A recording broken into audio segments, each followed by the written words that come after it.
four, three, two, one, go!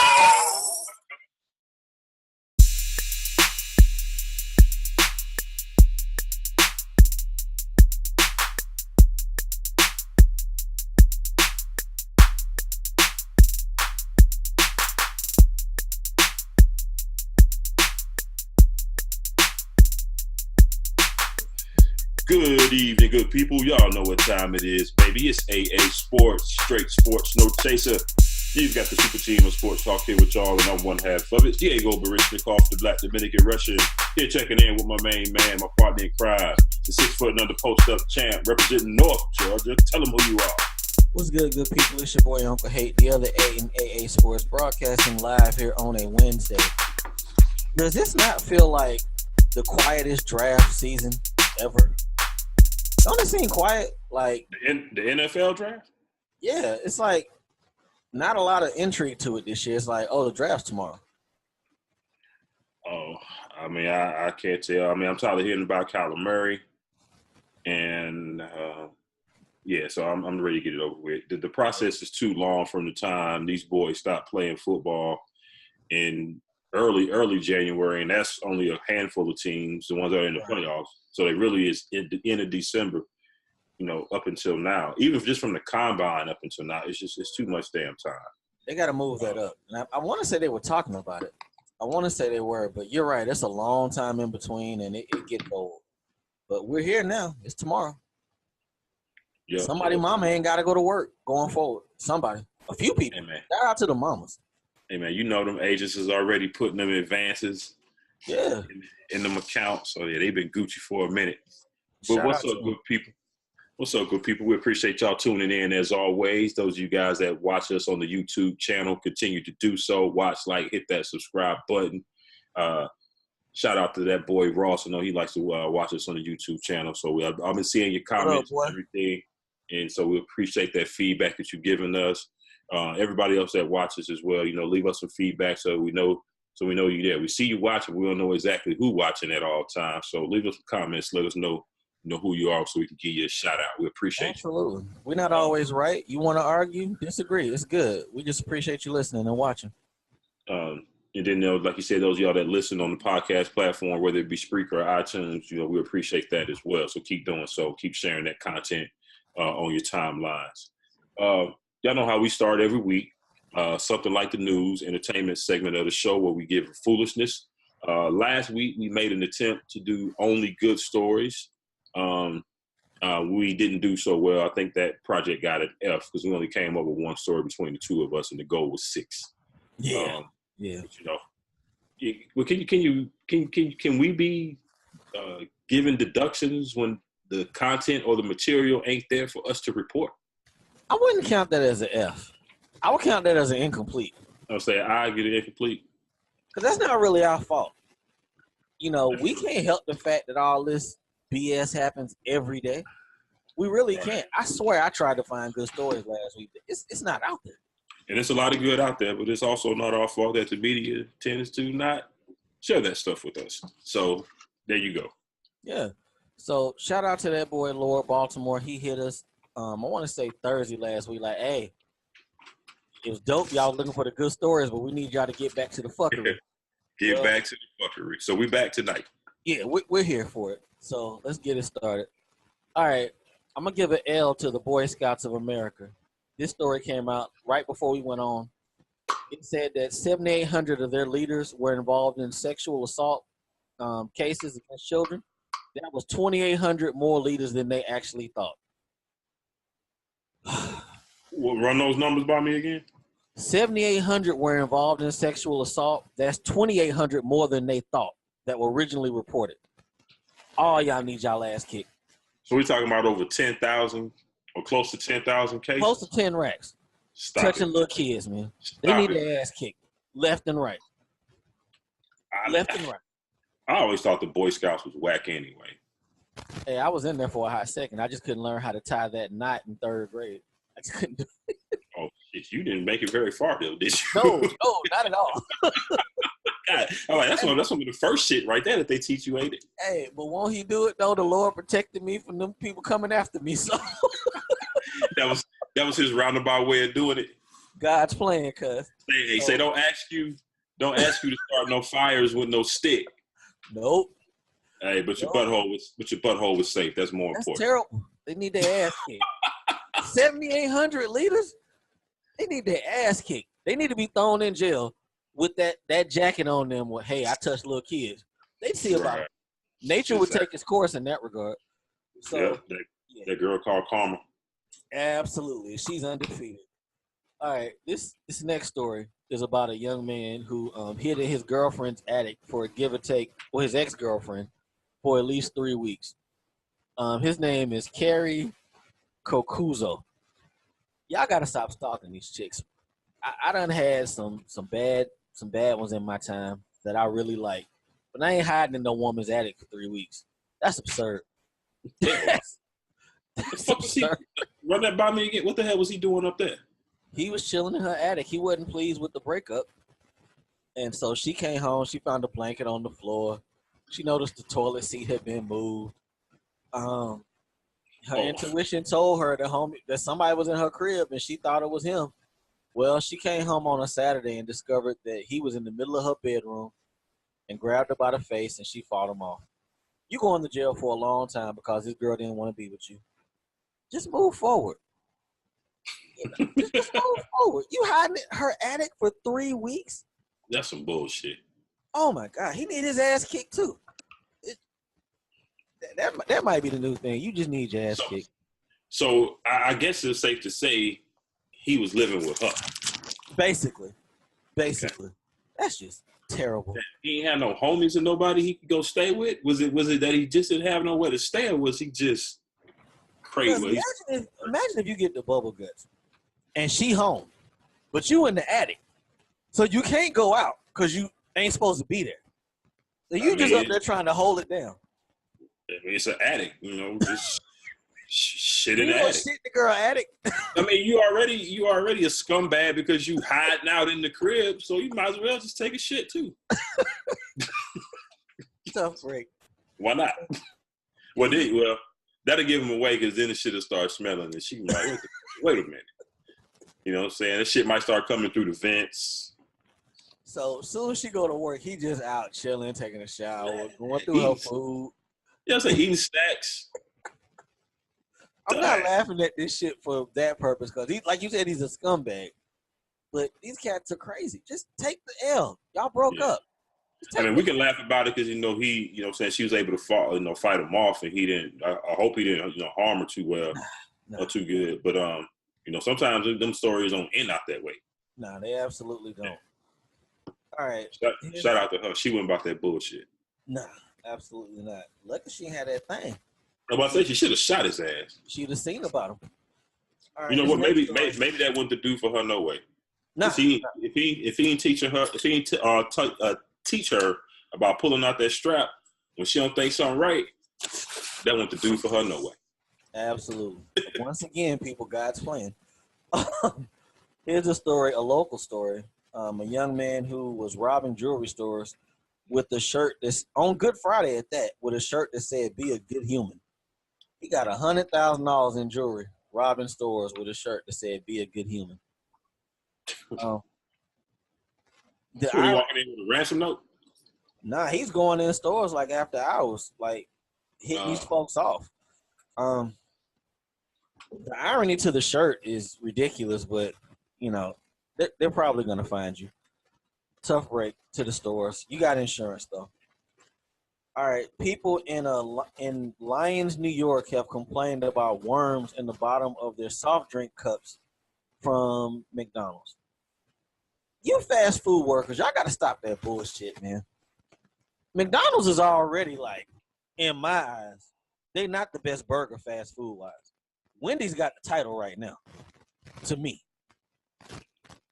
I mean, depending on what you consider fast food. I mean, if we're talking traditional fast food, yeah, Wendy's, McDonald's, Burger King. I know you wanted to say, we talked about this before, Five Guys. Five Guys don't count. Yeah, I would say something like that ain't really fast food because you might be in there 20 minutes waiting on your burger, depending on how easy. Right. Busy day. So now I'm with you. But Wendy's right there. I like Wendy's. I still like a Whopper myself. I like all the old Fries school. are so ass at Burger King though.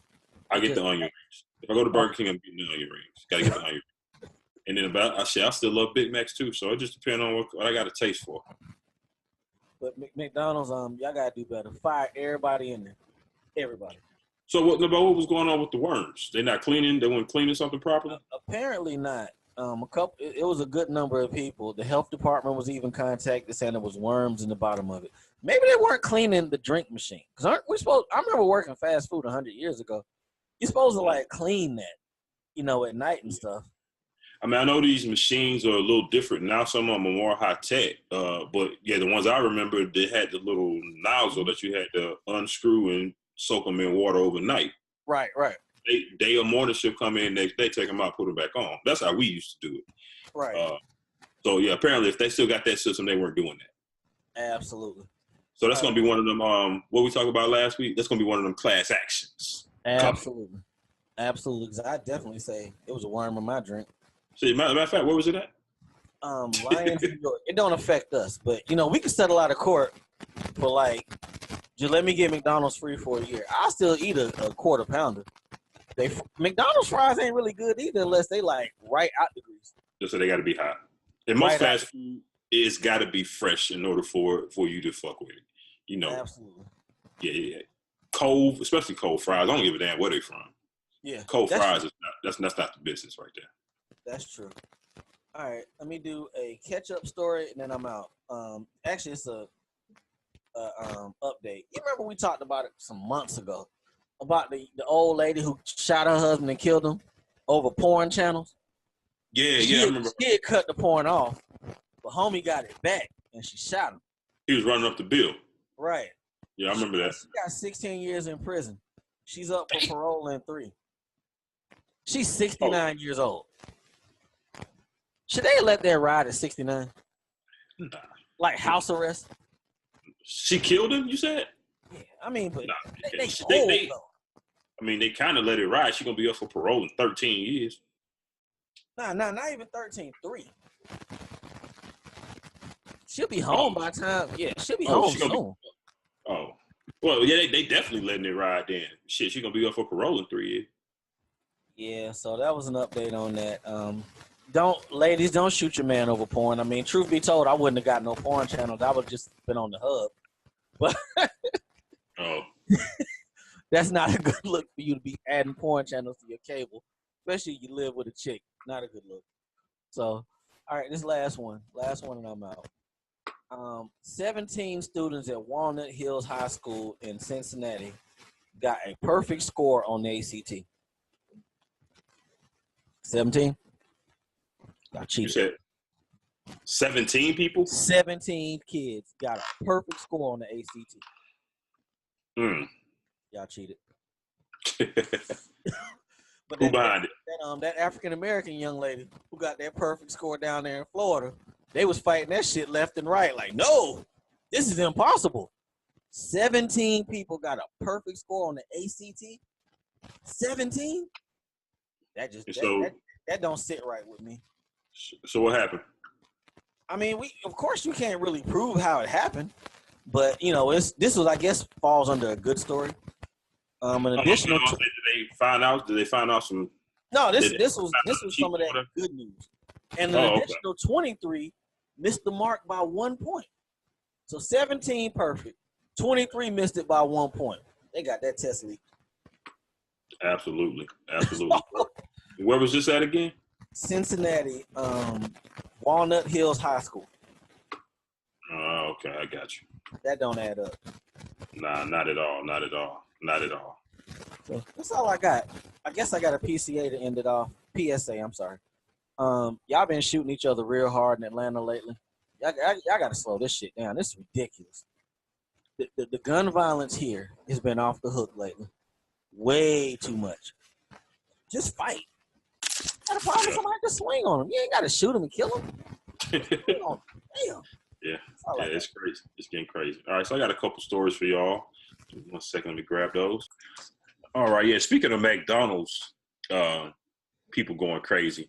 My first story actually is from McDonald's right here in Atlanta. Crazy coincidence, right? But so this cat and this worker got into it in the restaurant. They going back and forth. The guy goes outside, right, to talk to the manager about the incident.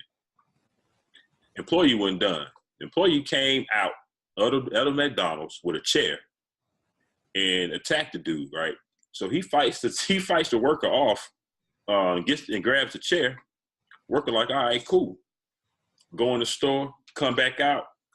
This time, she got hot grease. And she proceeds to pour the hot grease on Buddy. So needless to say, yeah, she got locked up. And I'm pretty sure he is going to sue the shit out of McDonald's, and he's going to get a nice little penny. She out-greened him with the hot grease? Hit him with the hot grease. That's tough. So again, these McDonald's employees ain't having y'all bullshit. So we had a story the other week where the chick did something. I think one of the managers. Oh no, she shot and killed that dude, right? Then she chased him down. Chick from Arby's. Yeah, dude talked that shit and said he was gonna come back. When he came back, she went and got the thing and seen about him.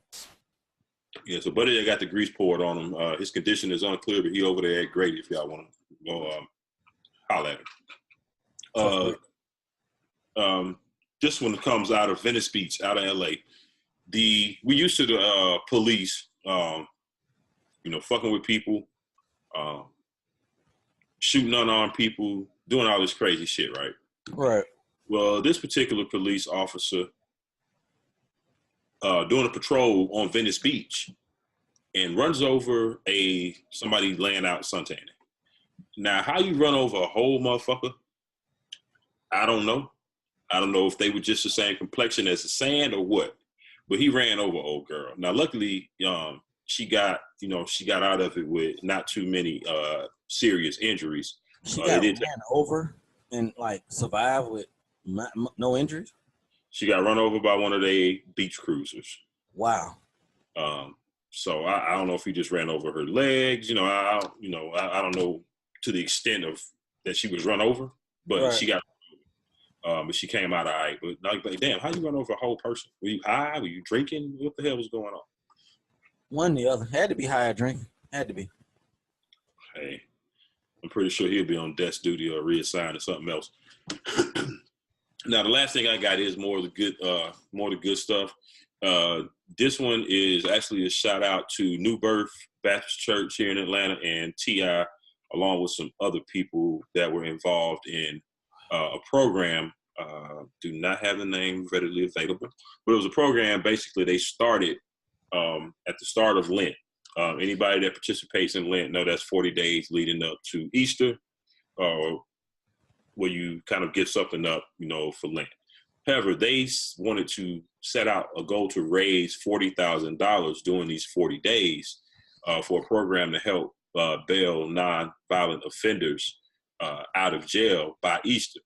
And they were able to the goal was 40,000. They actually were able to raise 120,000. And they were able to get 23 people out of jail between Saturday night and Sunday morning in time for Easter. So, shout out to New Birth, shout out to T.I. That's the other person. Anybody who's watched Love and Hip Hop, the Atlanta version, there was a cat on there. Scrap De Leon was his name. He got locked up a few seasons of that back, but he's out. But he was part of it as well. Yeah. So shout out to them for doing something good. It's good shit. All right, let's get to work, people. We here. Of course, it's NBA playoff time. We got the NFL draft on tomorrow. We'll touch on that and football a little bit later. But we're gonna get right on into it. NBA playoffs. Where you want to start, homeboy? You want to get the easy shit out of the way first? Yeah, easy shit. The Bucks beat the Pistons 4-0. Shout out to Blake Griffin for playing on one leg the last game. Raise a glass for him. That's good shit right there because homie that was a big-ass brace. He was still out there trying. Yeah. For Detroit. There was no way they were going to win that series. Nah. He could have shut it down because remember when the series first started, it was like Blake ain't playing. He played the last 2 games. Yeah. And tried. So you weren't going to beat these guys. That's gonna go a long way to those fans in Detroit. They're not gonna forget that. Yeah, so shout out to them for that. Let's go on to this next easy series. The Magic stole game one, but they lost the next four in a row. Toronto, the Baby Dinosaurs, aka Drake's homeboys, they won the series 4-0. It wasn't 4-0. They won 4-1 over the Magic. The Magic really did not have a chance in this series, but they got game one. So, gentleman's sweep. Yeah, gentleman's sweep. Would you rather have the regular sweep or the gentleman's sweep? Gentleman's sweep. You think? I think I kind of want the regular sweep because if I get that one, I feel like I did. It's like you did something, but you didn't. Yeah, but if you don't get any, you really didn't do shit.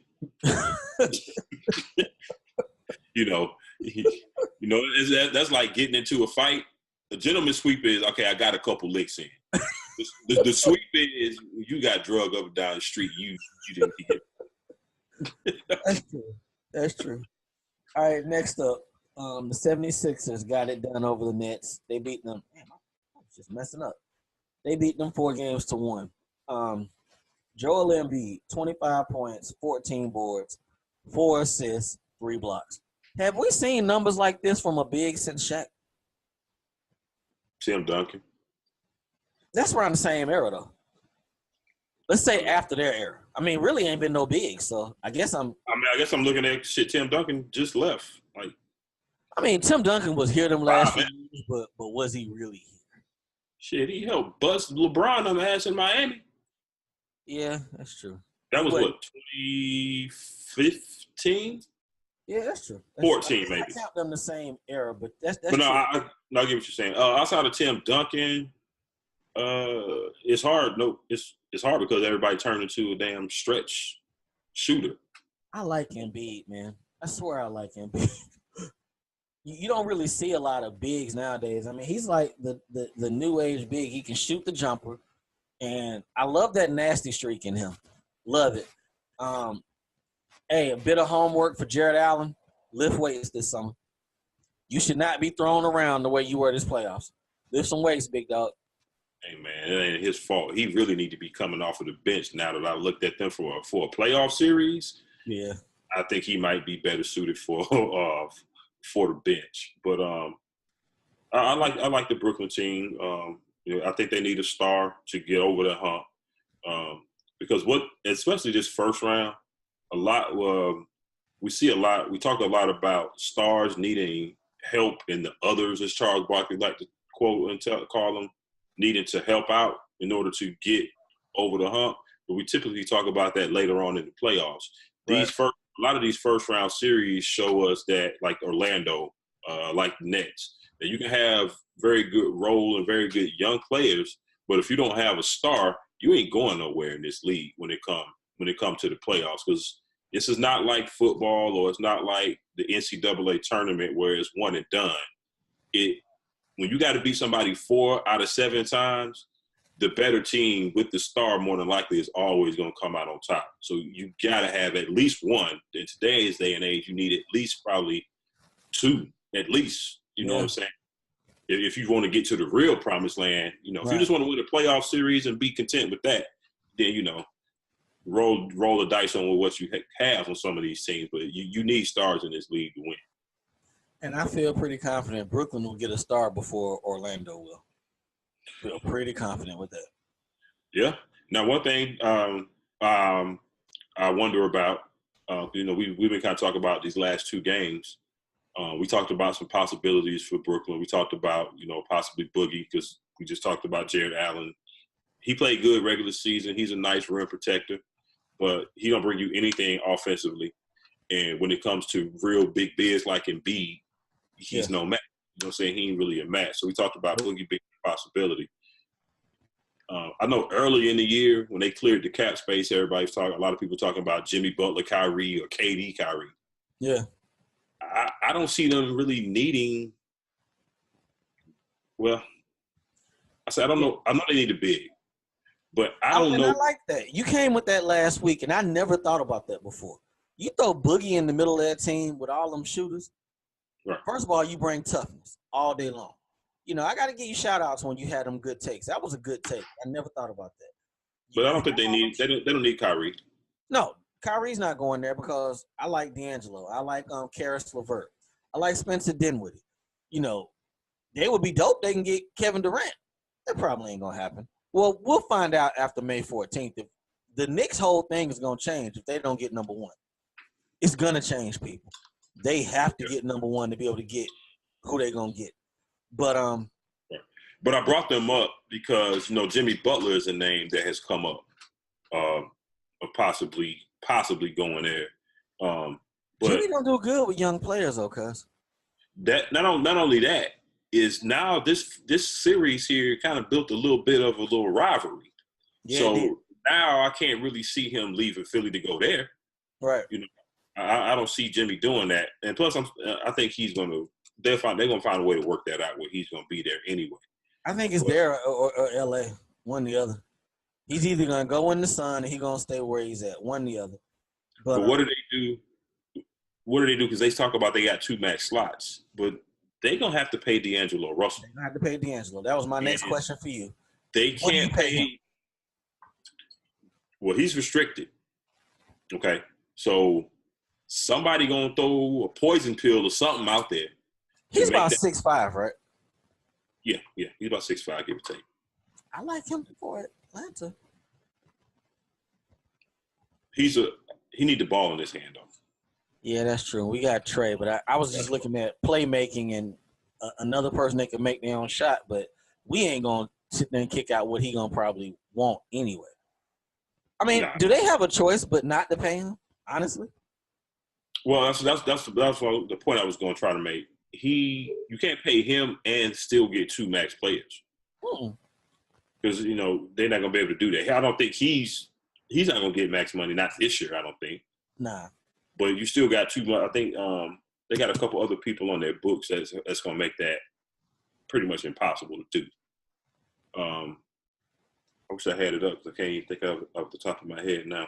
They just paid LeVert. I want to say they paid Dinwiddie. But if they had 2 slots, you're right. One of them, they really got one. Because you got to pay D'Angelo. And if they paying suckers $20 million, I'm not asking for less if I'm D'Angelo. No, not at all. 20, 20 is like the new 10 or 12. Right. They shouldn't have a problem paying that. Hold on, let me pull this up so I can see exactly who's on their books. Jimmy Butler is becoming more fascinating to me because you really don't know where he's going to go. Oh, Alan Crabb. That's what it was. Alan Crabb. They got Alan Crabb making $18 million, and he was out this playoff. But that deal should be expiring soon, though. It should be. That was like 2016 when they were paying everybody when he got that deal. This is the last year. Okay. 18-5, and it's a player option, and he's coming off an injury, so he picking that up. Shout out to them player options. They are cashing them all in. Don't even ask. You know what it is. So, shout out to them. Well, you know what? I heard something that said Al Horford may not. That he may opt out. He'd be a damn fool. We'll see. Yeah, but let's put a bow on this Philly thing. Shout out to Ben Simmons. I like the way he brought it those last few games. I mean, last night they had pretty much beat them boys' ass by like first quarter. So he ain't have to come too hard in that game. But what he did, them other two, I mean, I think I'm looking for Ben's jumper like I'm looking for playoff P. But you can't give up on that boy that fast. Ben's going to be all right. And the way the media kind of – even the second game after the first game, he came out hard. Yeah, he played well. It's just amazing. I think it's your turn, Microwave Society. Ben only been in the league 2 years, people. You act like he been there 5-6 years. Hey, man. In this day and age, if you don't pop by the first or second year, people calling you a bust. And he's averaging damn near triple-double with no jump shot in his second year. Give that boy time. Give him time. Yeah, players need time to develop. I know a lot of people don't want to hear that, but it's true. In a lot of cases. Everybody ain't these cats that come in here and average 20, 25, right off the bat. People like Kevin Durant, LeBron, have spoiled us. We think that shit's supposed to be the norm. Nah, that ain't the norm. That's a minimum. That's not the wave. All these kids don't come in ready. The NBA is a grown man's league. College, Exactly. you can coast because you'll play a couple suckers here and there, you know, and you can put up real numbers. But the NBA, that's a man's league every night. It's a man's league. So shout out to Philly for getting it done. One last thing on the Nets. Y'all need to get y'all a real goon. Get a real goon. Jared Dudley don't scare nobody. Get a real goon. There's some dudes out there who'll goon up for y'all. Not him. He's not. Nobody's scared of him. Nobody. Nah. I mean, I like the way he tried to stand up for him, by talking trash and whatever. But yeah, when it comes to the physical, ain't nobody's worried about him. But absolutely not. Yeah. All right, next up, the Celtics got it done. 4-0. They beat the Pacers. You got something else? Yeah, on 76ers. I meant to look it up today, but I got busy. Didn't. Any update on Mike Scott's injury? Because I think that's going to be big for them. Hasn't he been balling for them? He's been balling for them. And their bench is already thin. Very thin. So that's the only thing with Philly is that bench being thin. And if he's going to be missing from it, that's going to be a big subtraction. Hey, update me. I was watching the game, but I had the volume off. What did he hurt? It was a heel. Oh, that could be an Achilles then. Exactly. And, I mean, he stopped like mid-play and just started – they were still bringing the ball up the court. And he was walking back the other way toward the bench, middle of the play, and went straight to the locker room. No sitting on the bench, let him check it out. He went straight to the locker room. Now they called it a heel contusion last night. Contusion's a break, ain't it? No, contusion. Fracture's a break. That's like contusion is a bruise, more like a bruise. But that could have been just what they were saying last night. So I need to check out the update and see if they did an MRI. That's what I was getting at. See if they did an MRI to actually find out exactly what was wrong with him. I'll check on that. They need Mike Scott. He can hit a jump shot. He got hard. He's a stay-ready all-star. They need Mike Scott on that team. Absolutely. So, yeah, that's pretty big going into this Toronto series. I guess we can – I got Philly in that series. Who you got?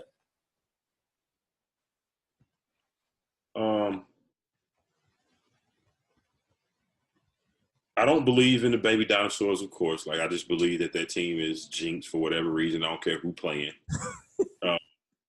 But with that said, Philly's defense scares me too because their perimeter defense has been their Achilles heel. And who the hell going to guard Kawhi Leonard?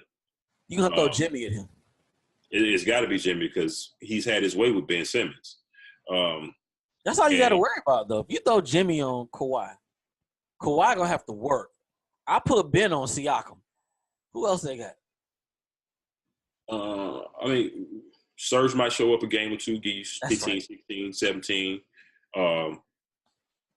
Gasol is Gasol playing any big major minutes off the bench? He's starting for him now. He's actually starting. They moved Serge to the bench. So that's going to be something that Embiid is going to actually have to deal with. He didn't have to really guard anybody on offense this series. That's something he's going to have to deal with. See, Toronto's got some shit to throw at Philly, and they beat them the last 13 times, if I'm not mistaken. Lowry hurt his finger the other night, I saw. He said he hope it ain't serious, but I mean, who's the point guard for Philly? Ben Simmons? Ben Simmons and TJ McDonald coming off the bench. Yeah. But Philly starters are going to have to log heavy minutes. Yep. And the difference is going to be, can they maintain? Because Toronto is about 7-8 deep, if I'm not mistaken. Yeah. That's going to be big. If it were any other team than Toronto, I would take Toronto. But since it's Toronto, even though they got the advantages, they'll find a way, I think, to fuck it up. So I'm gonna win game one. I think they're gonna get on game one. I'm taking Philly, and I'm taking Philly in 6. I was about to ask you how many games. You saying 6? Okay. I'm gonna take them in 6. I think if it get to a game 7, I'll fuck with the home team on game 7. Yeah. And Toronto got that, but I think it's gonna be Philly in 6. Brett Brown, you coaching for your job? It's a dude sitting next to you. He ready. He warming up. You think you're on the hot seat? Yeah. I mean, they wanted to fire him last year. And you can't necessarily blame them. I mean, like you said, like we just said, it's microwave society. They have no shooting. They let the shooters walk out the door. You let Bellinelli and Ilisova leave. That was your shooting. You know, so I think he has to win this series. He got to get to the Eastern Conference Finals in my eyes. To be safe. That makes sense because this second round is right where they got last year, and so they need to get over that hump. I'm with you. Yeah, so we'll see what happens with that. But we both taking Philly. The Celtics beat the Pacers 4-0. I discount this series because, I mean, they overachieved in my eyes. Depot been gone for what, 2 months, 2.5? And they still finished in the top 5? Early January, right? Before the All-Star break. Depot been gone that long. So shout out to them for getting there. But, I mean, everybody's like, Boston's back. I don't know. I'm taking them in this series against Milwaukee. See, there we go. We got chicken on this, don't we? Well, we got chicken on Milwaukee getting to the finals. The Eastern Conference or the NBA? I can't remember which one you said. I want to say you said the finals, but we'll go with the Eastern Conference Finals. Okay. Yeah. Yeah. I mean, it's just yeah. So I got Boston. I got Boston in this series. Now let's talk about that boy, the Greek Freak. Now we kind of sometimes I wish that we would save the side talk we have for the show because we broke this whole shit down. But let's rehash it. Okay. Now I think you said Al Horford's gonna play a big part. I said Baines. They gotta hit him. They gotta make him feel them in that series. But them go gadget arms, you gotta hit him. But I let him get his points. I'm just gonna stop everybody else if it's me. If I'm boss. I mean that's a strategy. You can't have him, getting off and then also have, Chris Middleton hitting 4-5 threes and getting 20, 25 points, letting Eric Bledsoe take you off the dribble, getting to the hole, finishing and dishing to Giannis for dunks and getting the crowd excited. You can't have any of that. You can't have Brook Lopez out here not getting involved and he's shooting threes. And I think that's going to be a challenging lineup for Boston. I was just about to ask you about that. Because that basically pulls Horford out of the middle. You got to guard Lopez. If he's got to guard Lopez, it does. And I don't like Baines on Giannis. That ain't gonna work. No, that's barbecue chicken. All day. All day. So Baines is gonna have to hold his own with Lopez, and I think that he can do that. Who's their starters? They start Horford, Kyrie, Jalen. No, not Jalen. Tatum. Who's their starting four? Well, I think it's a little off now because. Is it Morris? Because Marcus Smart is out of the lineup. I really can't tell you because I didn't really watch that series. I didn't watch the Indiana series. I knew it's the Morris boy. But either way, Giannis has a mismatch all day. Because Baines is too slow. Morris is too small. So who the hell can they throw at him? Tatum is too small. No, so I'm saying if Lopez and Giannis are on the floor at the same time, because that's their starters, right? Lopez, Giannis up front.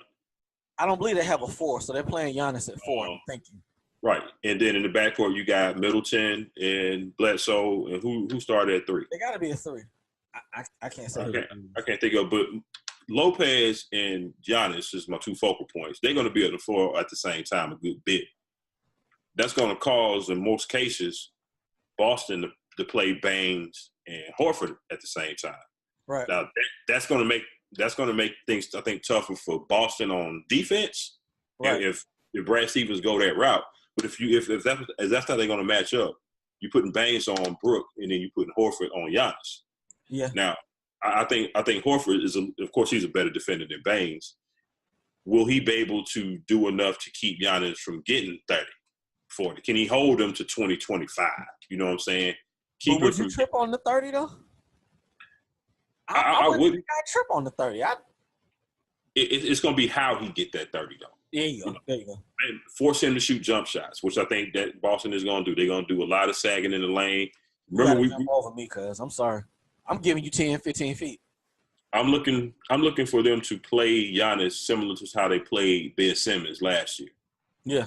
You know what I'm saying? As far as forcing the jump shot. Now, one thing with Giannis is he ain't Ben Simmons. He gonna at least attempt to try to shoot a couple of them to keep the defense somewhat honest. Yeah. Ben don't even do that for some reason.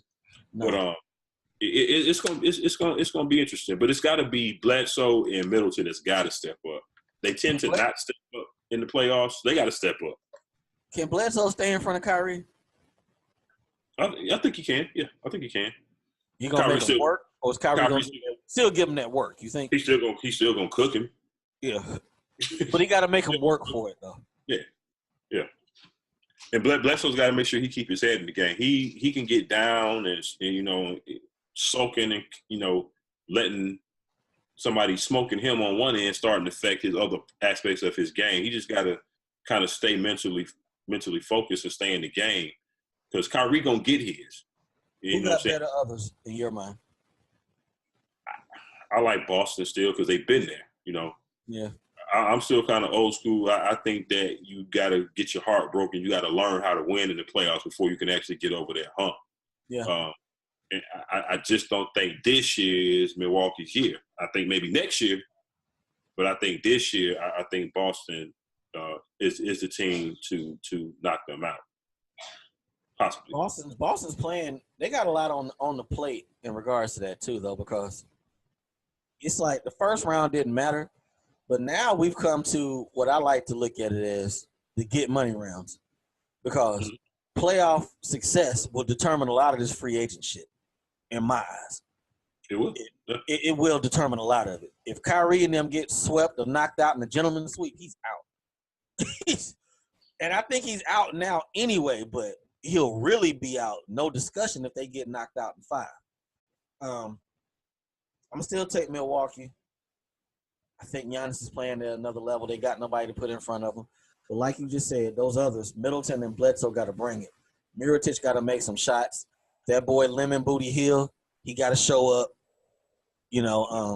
He's there. So we gonna see what happens with that.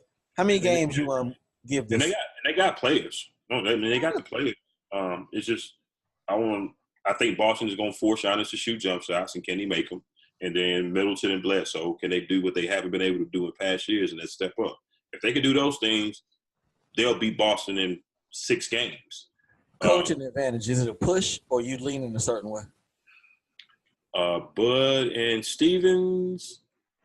I feel like a push. It's close, but Bud's got more.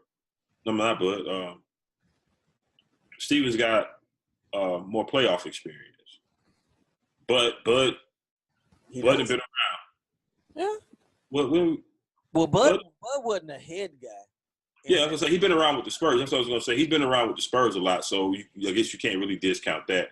Yeah, you might. Well, it probably is a push because Bud was right there in the Coach of the Year discussion. Well, they haven't given the award out, but he's right there in the Coach of the Year discussion. He won it in Atlanta too, right? That year they won 60 games. He may have. Yeah, he may have. You're right. So he may have. That could very well be a push. But how many games you give this? You taking Boston, right? I'm taking Boston at 7. Okay. They owe them from last year. Milwaukee does, at least. They put them out first round? You remember they beat them. They took them 7 with no Kyrie, and they still won that series. So That's they owe them. Oh, I didn't even think about any of that. Yeah. So we'll see what happens. Milwaukee's not the team from last year. They're a lot better this year. A whole lot better. Especially on defense. All right. The Warriors should close out the Clippers tonight. I have nothing on that. You? No. Okay, I think that's going to be done. The Nuggets have stormed back. For how long it's going to take for people to use Klay Thompson going to the beach to say that's the reason he coming to the Lakers? Klay is probably the only free agent outside of Kemba that I had no doubt he was going back where he was at. No doubt whatsoever. Right. So, yeah, I'm not featuring that. The Warriors are going to get this done. Y'all better get y'all shots in on the Clippers now because they're going to have some players next year. They're going to have some players. So, the Nuggets came back and snatched control of this series against the Spurs. Shout out to Pop, man, for flipping a crumb to a brick, getting something out of this squad of all these no-name ass dudes like he does every year. We talk about front offices, we talk about stars. At some point, we got to start putting emphasis on player development. At some point, that shit is important, even in the pros. Developing these cats, getting something out of them. They went about as far as they can go. You think this is over with next game? Or the Spurs going force 7? It's going 7, and the Spurs gonna win. Are you taking them? I mean, I think I took them in the series, but I like what the young boys did going forward. So, I mean, I'd be happy with the Spurs winning this. That would be a huge accomplishment for Pop to me. I mean, technically he has 2 All-Stars on the team, but they're like diet All-Stars to me. Pop won't look at it that way. It's no big accomplishment. And I look at it because I picked the Spurs in this series too.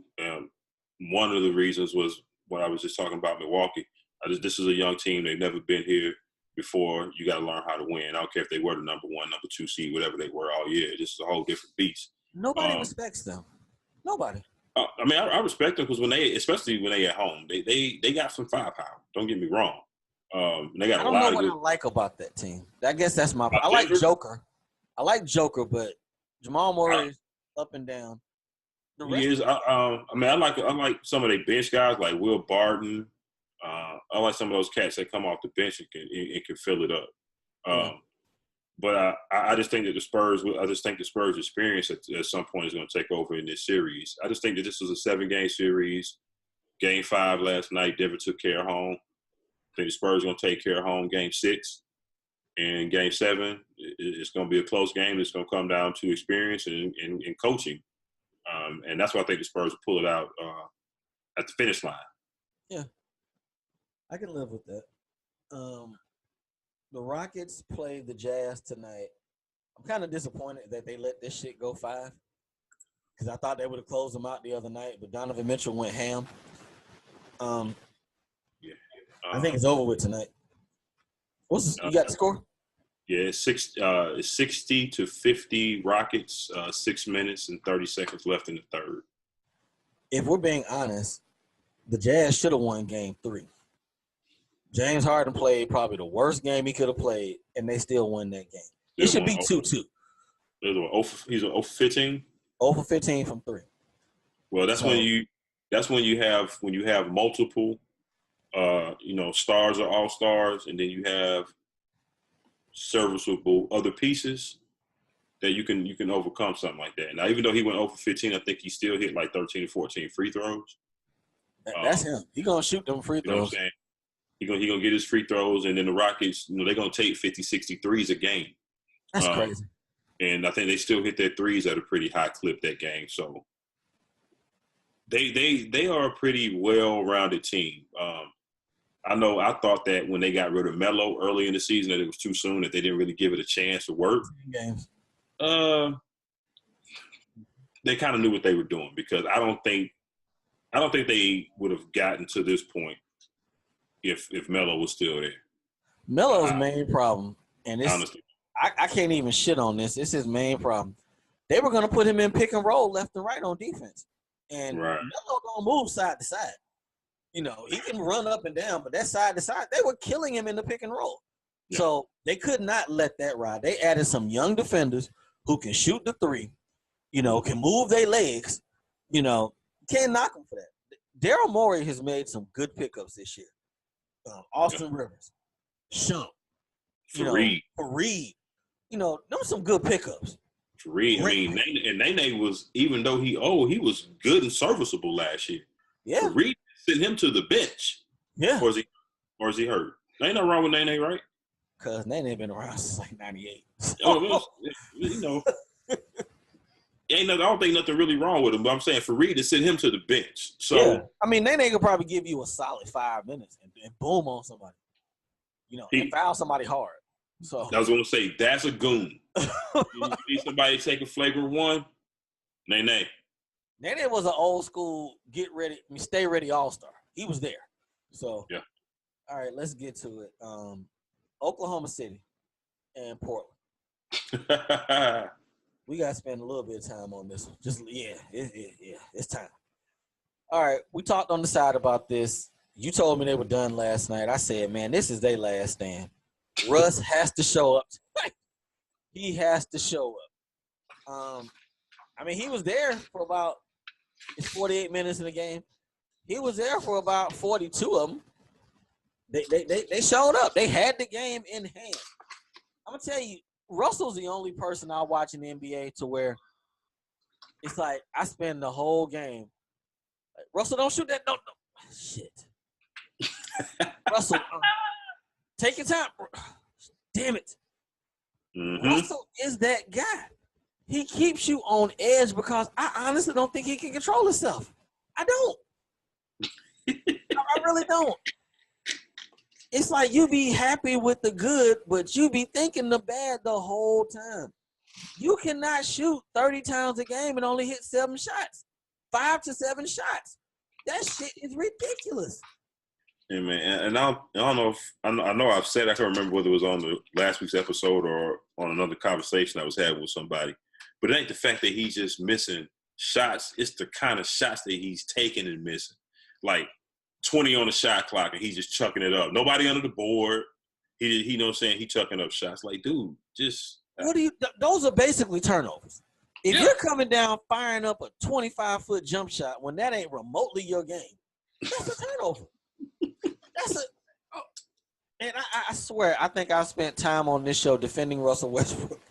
But damn, cuz at some point you have to learn. At some point, you cannot pull up like this repeatedly. Now, you know, playoff P, as he likes to call himself, he didn't come up big in the fourth quarter. He didn't. And the bigger thing you have to tell yourself in regards to this Oklahoma City team, I count 3 dudes that can get their own shot. 3. Schroeder, Russ, PG. That's it. So that's it. So if you sit there and say, well, Russ should have gave the ball up to who? Raymond Felton? Ferguson? Who else? Grant? Jeremy Grant? Steven Adams? I'm about to say the dude formerly known as Steven Adams. I don't know who the fuck that is, been out there the last half of that series. So who is supposed to get a ball to and say, go get me a bucket? Who? Yeah. So we you know, the media has not been throwing some of that shade back at the management, but y'all should have got some shooters. Yeah. And what I wanted to take a look. Now I'm looking at just the last couple of minutes of the game, right? So I thought I printed off the play-by-play possessions of the last couple minutes, right? So starting from the point, 2 minutes and 15 seconds left in the fourth. They up 113-107. 2 minutes to go. That's a 6-point lead. Paul George steps to the free throw line with a 6-point lead. Misses 2 free throws. That could have possibly put them up 8, right? Okay. You said 2 minutes, right? 2:15? 2 minutes and 15 seconds left. He goes to the line to put them up 8. He misses both free throws. All right. So they come down, and McCullough hits. He hit a shot. Next, I'm going to leave Portland's stuff out. I'm just going to go over the possession that OKC Thunder had. Okay. So Portland scores. OKC gets the ball back. Russell Westbrook goes down, commits a charge. Turnover. Okay. Come back down. Portland scores again. Come back down. OKC. Jeremy Grant misses a 5-foot bunny. Mo Harkless gets the rebound. What does Russell Westbrook do on a chance that he has no chance in hell of getting this rebound, but he fouls Harkless to the line. Clock stop. Minute 11 go. 2 free throws. He sinks both of them. So now your lead went from 113 to 107. Possibility to go to 115, 107. Now it's 113, 110. Okay, just like that. Less than a minute. The next Thunder possession, this is after Russell Westbrook comes down and turns it over. Paul George comes down and turns the ball over. Yeah. Okay? And then the very last possession, I want to say Russell Westbrook had another turnover. What in regards? No, Paul George had another turnover. He had a second turnover. So that's 2 turnovers, 3 missed free throws in the last 2 minutes of the game. And then Russell Westbrook misses the layup right before Dame comes down and ends the game in the series like he started the series with a 30-footer. That's the coldest shit. Can you recall a colder shot in this modern era? Take the Jordan shit out. The modern era like this, that's some cold shit, cuz. I mean, it was a cold shot. I heard people saying today though that, was the most clutch shot they ever seen. That's not true. I had to pump the brakes on that. I mean, just without even thinking hard, I'm looking at Ray Allen hitting that 3 in the finals. That wasn't. It was a dope shot, but nah. Kyrie shot to win the title essentially. That was real shit on that game 7. Yeah, not a first round series. Right, and I'm saying that to say, like, I understand the excitement. It was an exciting game. Dame did his damn thing. Shot was exciting, but I'm like, still first round. Still first round. If y'all had any questions in regards to Paul George staying, I like Paul George. I've liked Paul George for a while now, but homie really does seem to get a pass when it comes to the playoffs every year, because his shit just does not. It's not put on Front Street like the rest of the people. Because if I'm not mistaken, you just counted out 3 missed free throws and 2 turnovers in 2 minutes. Well, 1 turnover. One of them was Russell's. He had 1 turnover and the 3 missed free throws. I mean, but if he don't ball like he balled last night, they ain't even in that. They didn't. That's even, true. Now he went 14 of 19, and that's the funny thing, because everybody, I heard people saying today, is health. Oh, he wasn't necessarily health. 14 of 19. Those are contested shots. Like even if he had a shoulder ailment, these last couple of games, to me, I mean, he played pretty well. I don't see no other. 5 games, he averaged 28 points and shot 43 from the field. Yeah, you can't come with that bad shoulder shit. Now the threes, okay, he shot 31% or 32. 43 from the field with 29. I'm sorry, 29 and 9 boards. I don't want to hit none of that. Well, yeah, that's what I'm saying. Like, why we trying to put blame on him? He did his part. Right. I mean, I guess the 3-point, I was upset about that. Was that game 1? He shot 15 threes. If you were off already, you should have been going to the hole. Now, that's probably why the 31%. That's probably why the 31% is a little bit skewed, because he was so bad in game 1 off threes. Yeah. I'll have it from me. I wonder what he shot over the last 3 games, what that percentage would look like. Now I'm not taking none of this off Russell. I'm not taking none of it off. This cat has to learn the difference between a good shot and a bad shot. At some point, I mean, he got to be 30, right? Easily.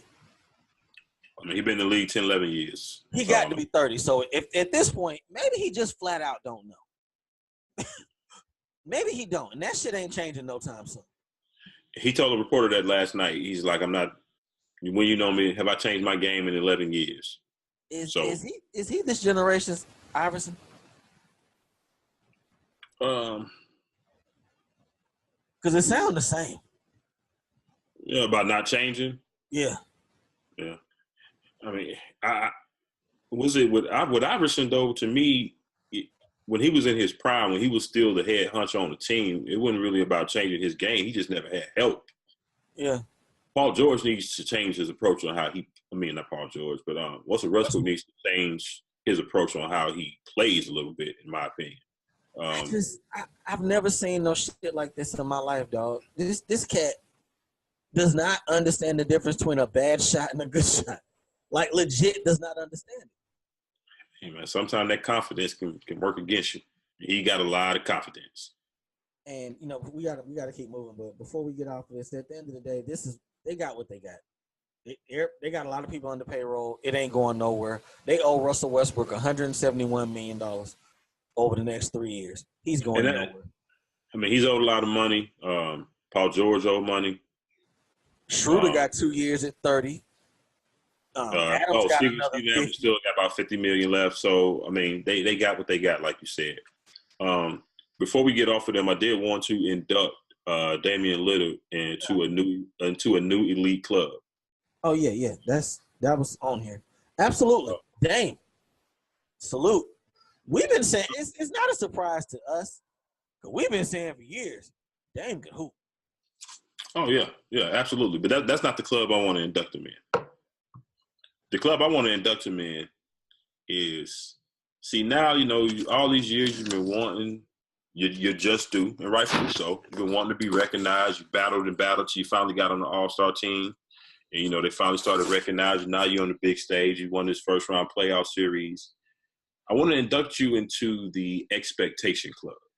Yes, true. Because, see, now that you done dropped 50, you got this miraculous game-winning shot. Everybody's talking about you. Now you're getting all that respect nationally.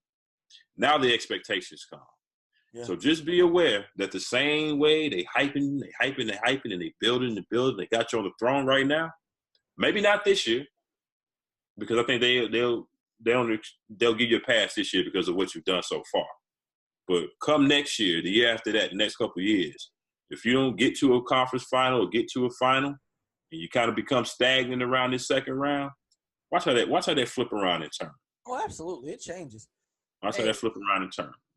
You see his career numbers against, like, I'm assuming these are the best guards in the league. He's at the table, but he play up in Portland. Don't nobody know. Nobody knows. Yeah. He's at the table. They know now. I kind of feel like I would take them over the Spurs. I think. I'm taking them over whoever wins out of the Spurs with Nuggets. I'm taking Portland in that series. That's a layup, I think. But the crazy thing is they would have lost that game last. He had 32 in the first half. He carried them. And see, that's one of the things I was thinking about that watching that game last night, like we was just talking about. Let Giannis go off and just shut everybody else down. When he was scoring all them points, I'm like, I don't know if I necessarily like this because nobody else is getting involved. Nobody else is taking shots. And at some point, you're going to need other people to step up. Absolutely. And if people don't have a rhythm, sometimes it's hard late in games to all of a sudden turn that on. So I was wondering about that when he was taking – of course, he was hitting most of them. But I was wondering about that, like, okay, CJ not really getting no shots. Is he going to be – in foul trouble early last night. He had 3 trying to guard Paul. Last thing I got on – we were talking to a homie of ours on our personal chat, and he was like, he got 50. Somebody get 50. Y'all ain't working hard. Dame earned that 50 last night because that deep, they were not just – it wasn't like game 2 or 3 where he was just wide open. Dennis was on him. Paul was on him. Some of them shots he was hitting, that was God's plan, man. A lot of them threes could have been and ones. A lot of them. He was just on. It wasn't shit they can do. He was on last night. Yeah, so we can go from there, see what happens. But shout out to Dame. You were legit at the table. I believe you done took Westbrook's spot, moved him down the table. All right. Let's run through these NBA stories real quick. Luke Walton is up against it. We don't have a lot of detail. Tough break. That's all I got. Got anything on that? Nah. I mean, I saw that the young lady filed a lawsuit. Basically, if you haven't heard the story, she says that a couple of years ago, this was happened May of 2017, I think. Yeah, May 2017, that Luke Walton was supposed to, she's supposed to go up to his hotel room to give him a book. Okay. On the book she was working on, and he forced himself upon her and kissed her on one of the and rubbed his shit. Why do they wait till people get new jobs? That's my question. Like I said, from what I've gathered over the course of these last couple of years with the Me Too movement, is just something that we won't understand because we're not women. There you go. Women, because it's guys out there like that. They don't take their story seriously. A lot of times, these high-profile dudes, they get a pass. The shit gets swept under the rug, and so it makes a lot of other ladies feel nervous about coming forward, especially in the fields that she's in, trying to be a sportscaster in that sports world.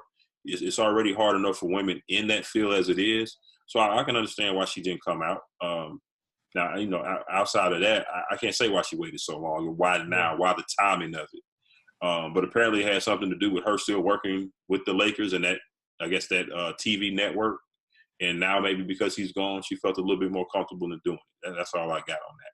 Yeah, we can move it from there. Vlade and the King said they knew nothing about this situation, but, that's for y'all to deal with. I kind of feel like I need to raise a glass to you because I argued you on this on the side. Phoenix really is a dumpster fire. You were right. I'm looking at the talent. I'm not looking at the infrastructure. You were right. It's totally the infrastructure. They got some nice young players. That's a dumpster fire. Yep. This dude has had 8 coaches since 2004. It's 2019. 8 coaches? I wouldn't touch that shit with a 10-foot pole. 8 coaches in 15 years. And I ain't even going to the GMs. I just looked at the coaches. Man, some dudes Don't do it. their own teams. Don't do it, Monty. Yeah, don't do it. Hey, just wait. Just wait. See what happened with Brett. Just wait. Because and you know what? And I want to say that Jerry Stackhouse, he just took that Vanderbilt job. Yeah. I want to say he turned down even an interview with Phoenix, because they still had a coach at the time. So maybe it was some other team. So never mind. Who knows? All right, last basketball story I got. Our Carolina Tar Heels secured 2 commits, and we moved up to number 6. But Duke is number 1 yet again. I just don't understand why cats want to go play for the same team, and you got to. I guess that's the new league now. You got to suppress your game. These cats have been number 1 for how many years now, recruiting wise? 4 or 5. Yeah, 4 or 5. So we'll see him. Shout out to Cole Anthony. We needed you to come on to this team. I think we're still in play for one more cat, if I'm not mistaken, another forward. So we'll see what happens. Cool. Because when the tournament started or ended, we were only ranked based on the early recruiting season. We were ranked like 22. Yeah, it was 25. Yeah, it was low.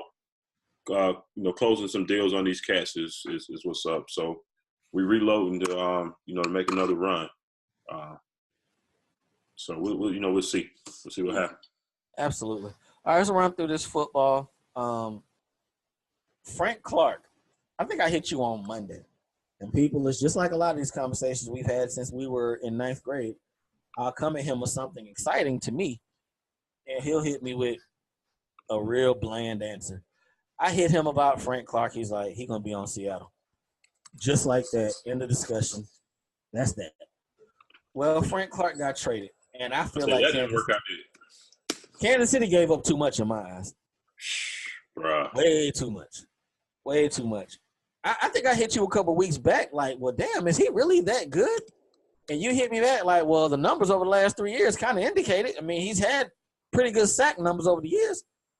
But Frank Clark netted Seattle a first-round pick that swapped thirds and a second in 2020. That's a whole lot for a dude that I want to say he had 11 sacks last year, maybe 14. Yeah, that's a lot. $100 million.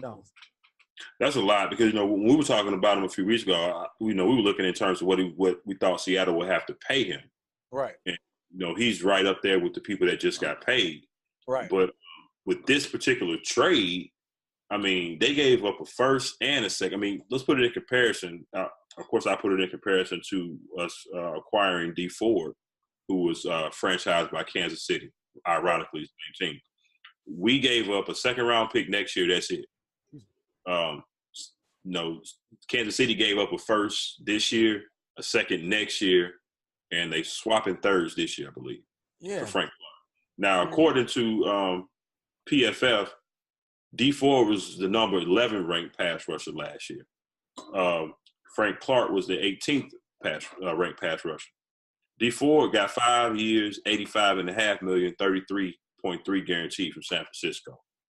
And then Frank Clark gets $105 million, 63 guaranteed, double the guaranteed money. And the number said he's pretty much the same player as Ford and the 2 draft picks. So I absolutely think that Kansas City gave up too much. And in the process, what have they done to the defensive end market? Oh yeah, it's a winner in this and it's a loser. The winner in this, of course, is Davian Clowney. Well, I can't think of a loser. I take that back. But I want to call you out. I want to call you and your team out with this situation because y'all basically saved $30 million. Why y'all can't let that man Robbie Gould live, man? Hey, man, Robbie Gould needs to understand. Y'all saved $30 million, cuz.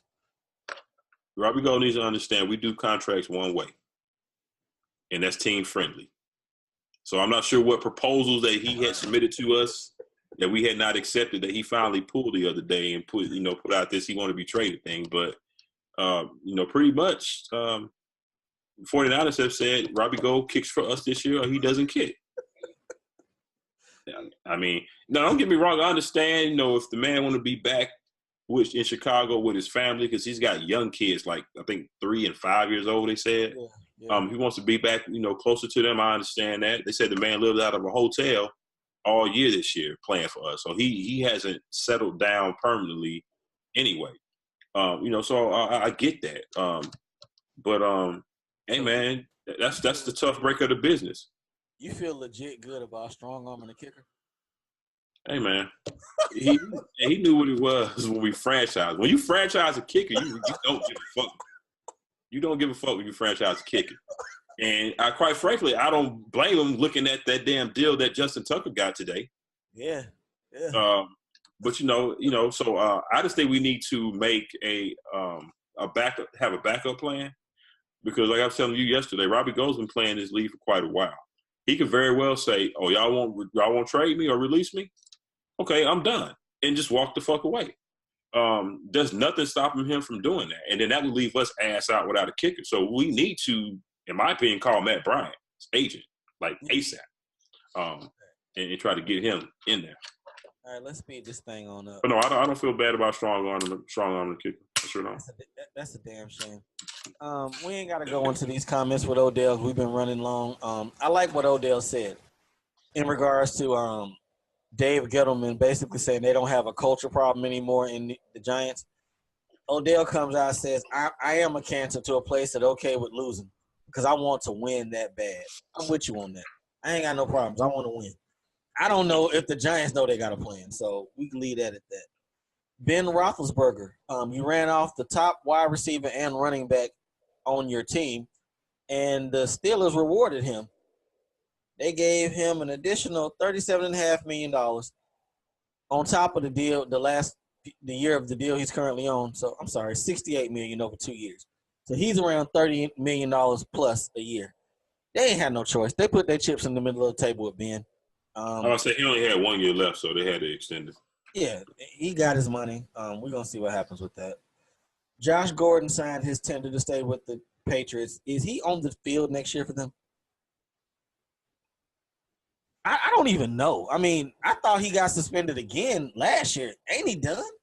The word or the rumor was that he walked away or went back to rehab because there was a possible suspension coming down the pipe. We never did get clarification on whether that was the case or not. So officially, he walked away from the team and went back to rehab. Okay, we can leave that at that. But if you want to put money on Josh Gordon being on the field, send it to my PayPal account. I'll put it on the books for you. Yeah, I don't know. You have money to give away if you think Josh Gordon going to be on the field. It's crazy that they're going through all of this because it kind of feels like, okay, they're going through all this. Maybe he's going to be there. Who knows? It's because it's low risk. It's very little money and low risk. So, Yeah. And in that case, do it. Yeah. All right, next up. Tyreek Hill is not going to be charged for this child abuse case. That's a win for him because they can't come for him on some personal conduct. He ain't got no charge, right? Well, the NFL is never about whether you got charged or not. A lot of times, I think Goodell's kind of backed off of it the last few years. But when it first started, this whole hammering down these disciplines, it didn't matter. And it still doesn't matter whether you get charged or not if they find any wrongdoing that goes against their conduct policy. Right. Now, I think the difference with this Tyreek Hill case from the information that I've seen so far is that there was 2 incidents. The first one, him and the girlfriend, fiance, wife, I forgot what her relation to him is. Yeah. But they were both named on the report, but not as suspects. And that first case ended up getting dropped. They decided there was nothing to, pursue or prosecute anybody on at all. So that one was dropped. That's out the window. The second incident is the one where the young boy ended up with the broken arm. Yeah. Now, on that particular police report, Tyreek Hill is not listed as a suspect or a person involved or on the report at all. Gotcha. The word is that he wasn't even in the city or the state when the offense occurred. So if that's the case, I don't see the league being able to say, well, even though you didn't get charged with anything, you still did enough to violate our policy. He wasn't there. He wasn't there at all. So that's why I say I think he'll be good on this. Now, if some other shit comes out that we didn't know about initially, because the DA had a press conference today, where the DA said, I don't know if you saw this, they said that they know that a crime or something criminal occurred. They just don't have enough evidence to prove who exactly did it. But they didn't name any names. One thing I come away with this, I think, you remember a couple months ago, they were saying he was going to get like a record-breaking contract. Right. He getting tagged now. Like next 2 years, probably. You gonna tag him at wide receiver money? Probably not. I mean, it's like, what's that, 20? But that's okay. Let's say you hand him 40, compared to what you might have had to hand him to see what happens going forward. They were gonna hand him a record-breaking deal. You know, they use that tag to suppress the bag. So I can see them doing that. In most cases, yes. Kansas City seems to not care. That's true too. They cut Kareem Hunt, over what happened with that. But they also drafted Tyreek Hill after the incident with this same child, where the mom was pregnant with the child and he had domestic violence against her. They drafted him after he beat her ass while she was pregnant. They also just gave Frank Clark $105 million. I take that back. And he got past issues. So Kansas City don't care. I take that back. I forgot all about Frank Clark. All right, let's keep moving. Tom Coughlin got a letter from the league in regards to what the word voluntary means. Apparently a week ago, Tom Coughlin was feeling a type of way because Jalen Ramsey and Tevin Smith had not shown up to voluntary camp. Voluntary means you can choose to come. There's another word called mandatory where you gotta come. Right. I think I'm going to do more mandatory than voluntary, and that's just me. Yeah. So, he came out, blasted these young kids. Well, they're not young kids, but, younger players in regards to it. Said they had, I want to say they had 98% participation, right. like too short. And it was only those two guys, out there. It's kind of like the Saban thing. When Saban made those comments the other week. One player, well, if it's only one player, you ain't got to say his name. Everybody know who you're talking about. Everybody know who it is. Y'all got to stop this old head energy. It's voluntary. And that's all that this is, because, in Tom Coughlin's eyes, and in a lot of coaches' eyes in this league, young and old, they feel that voluntary word is there just for purposes of, the CBA pretty much. You know what I'm saying? They expect people to, anytime those doors are open, they expect players to be in there because they expect you to be team building. They expect you to be perfecting your craft. And to them, anytime you're not in the facility in front of them doing it, then you must be off doing, fucking around, which ain't the case. They need to get through their heads that a lot of these guys train. They got training facilities just as good as some of these NFL facilities where they can train on their own just fine. You know what concerns me most about this situation? Non-contact injuries. Yeah. That especially with the NFL, because it's not like y'all gonna sit there and say, "Damn, he showed up to that voluntary got hurt. Let me go ahead and cash him out." Y'all won't do that. It'll be a market discount if he gets hurt. So non-contact injuries concern me with the NFL. Well, with that too, I think that could be part of the team's perspective as well, because we have a lot of non-contact injuries, especially in camp with hamstrings and soft tissue injuries and things like that. A lot of the times that points to players being out of shape. Right. And if you ain't came to even though it was voluntary, if you ain't came to them workouts and then you showing up out of shape and you pulling shit and you got to be on the bike when you should be practicing when it counts, then to the team, that's why they be like, yo, that's why we need you here. So, I kind of get that as well. You just got to be careful of how you out here in the media running off at the mouth and what you demanded. You can't be demanding something that is like you said, voluntary. All right, this last little bit, I think I'm going to call an audible. because we don't know what's gonna happen, and I think we done gave a pretty good show tonight. Let's just talk about the draft next week. I don't know what's gonna happen. I don't. I think I'm ready. I'm at the line. I'm calling the audible. Check with me, Omaha.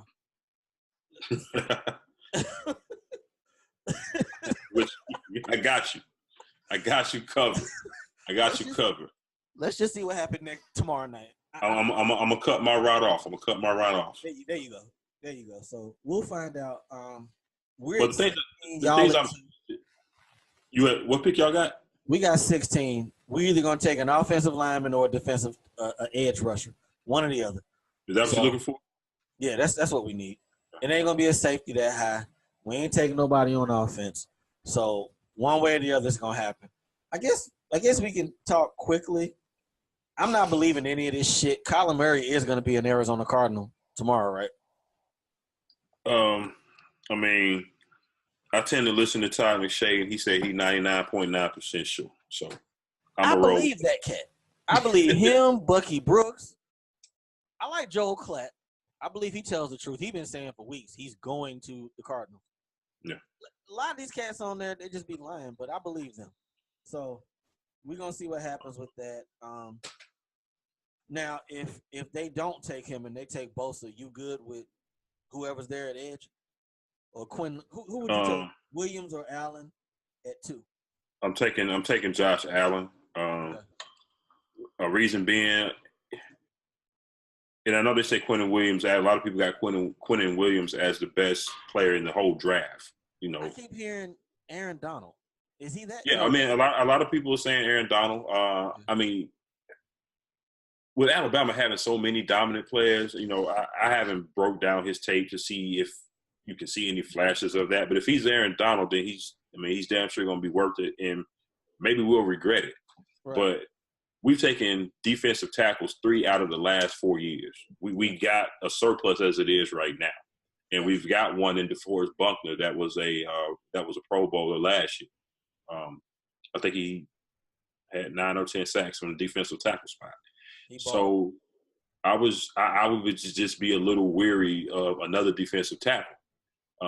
Yeah, we got D4, but I like to have 2 edge rushers. You know, but technically you got I'm sorry, you said that D4. Yeah. Okay, so you got we got D4. So you can never have enough pass rushers.